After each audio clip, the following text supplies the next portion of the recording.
गांधी या गोडसे, इस भारत में जन्म लेने वाला, खुद को भारतीय कहने वाला, खुद को राष्ट्रभक्त देशभक्त कहने वाला शख्स गांधी और गोडसे के ऑप्शन में कभी कंफ्यूज नहीं हो सकता। उसके लिए गांधी सर्वोपरि है, क्योंकि गांधी ही भारत है और गांधी ही देश है और गांधी की विचारधारा ही भारत की विचारधारा है। इसमें कंफ्यूजन का मतलब यह है कि आपके भीतर इस देश को लेकर न सम्मान है न मान है, और इस देश के भीतर जो गांधी की विचारधारा है आप उसके कत्ल करने वाले के साथ खड़े हैं। यानी आपकी विचारधारा हिंसा की विचारधारा है और गांधी के विपरीत जितनी भी विचारधाराएं हैं जो गांधी को बोना साबित करने की कोशिश में लगी हुई हैं, दरअसल वो ना तो समाज के हित में हैं, ना देश के हित में हैं, ना मानवता के हित में हैं और ना ही खुद उस शख्स के हित में है। लेकिन फिर भी इस देश के भीतर गोडसे की विचारधारा की जय जयकार करने वालों की कमी नहीं है। और सबसे बड़ी दुख की बात तो यह है कि गोडसे की विचारधारा की जय जयकार करने वाले इस देश की सत्ता पे काबिज बीजेपी से जुड़े हुए हैं। बीजेपी की विचारधारा से जुड़े हुए लोग ही आखिर क्यों गोडसे की विचारधारा की जय जयकार करते हैं और गांधी को बौना और छोटा साबित करने पर तुले रहते हैं, जबकि सच यह है कि ये लोग ना तो गांधी को जानते हैं, ना ही गांधी की विचारधारा को कभी पढ़ा है, ना समझा है।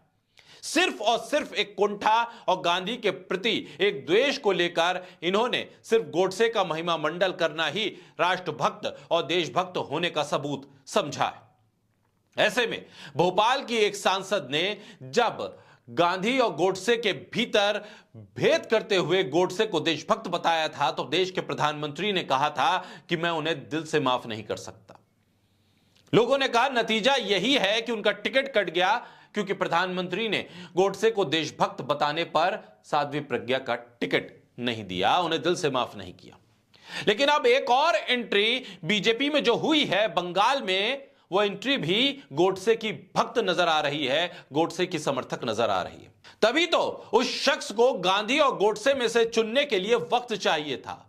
ऐसा कैसे हो सकता है कि जो शख्स संवैधानिक पद पर बैठा हो और उसे गांधी और गोडसे में चुनने में वक्त चाहिए? जी हां, जो शख्स देश की न्यायालय में न्यायाधीश हो, वो न्यायाधीश आखिर न्याय कैसे कर रहा था जबकि उसके मन में गांधी और गोडसे को लेकर दुविधा थी? गांधी और गोडसे के चुनाव के लिए उसे वक्त चाहिए। ऐसा कैसे हो सकता है कि कलकत्ता उच्च न्यायालय का एक पूर्व न्यायाधीश गांधी को मानने वाला, संविधान पढ़कर उन तमाम कानूनों को मानकर फैसले करता होगा? कोलकाता उच्च न्यायालय के पूर्व न्यायाधीश अभिजीत गंगोपाध्याय ने कानून और राजनीति के क्षेत्र में एक चौंकाने वाली स्थिति पैदा कर दी और यह सोचने की स्थिति पैदा कर दी कि आखिर उनकी वैचारिक नजदीकी बीजेपी के साथ कैसे हो गई। अपने कार्यकाल से पहले ही उन्होंने इस्तीफा दिया और बीजेपी के साथ जाकर मिल गए और खुले तौर पर कह रहे थे कि मैं तो बीजेपी के संपर्क में था, राजनीति में प्रवेश कर दिया। 2024 में रिटायर होने वाले न्यायमूर्ति गंगोपाध्याय ने ममता बनर्जी के नेतृत्व वाली टीएमसी सरकार के साथ अपने टकराव को फोकस में रखा, इस्तीफा दिया, औपचारिक रूप से बीजेपी में शामिल हो गए। पश्चिम बंगाल बीजेपी के अध्यक्ष सुकांत मजूमदार और विपक्ष के नेता शुभेंदु अधिकारी ने उन्हें पार्टी में झंडा पकड़वा दिया। एक चैनल पर गए और कहा इंटरव्यू के दौरान कि गांधी और गोडसे में चयन करने के लिए उन्हें वक्त चाहिए। झिझक रहे थे। गांधी को अपनाने में झिझकने वाला शख्स बीजेपी में शामिल हो गया और टिकट का दावेदार बन गया। यह कैसे हो रहा है? देश की सत्ता पे काबिज बीजेपी अपनी पार्टी में उन लोगों को ले रही है जो गांधी के नाम पर झिझक जाते हैं। उन्होंने कहा कि मैं इस समय इस प्रश्न का उत्तर नहीं दे सकता, मुझे कुछ समय चाहिए सोचने के लिए। अरे गांधी और गोडसे में सोचने के लिए वक्त क्या चाहिए? इस देश में गांधी के अलावा कौन सी ऐसी विचारधारा है जो इस देश को एक साथ जोड़कर रखने वाली है? कोलकाता हाईकोर्ट के पूर्व जस्टिस अभिजीत गांगुली हैं, अपने कार्यकाल पूरा होने से 5 महीने पहले इस्तीफा देकर बीजेपी में आ गए।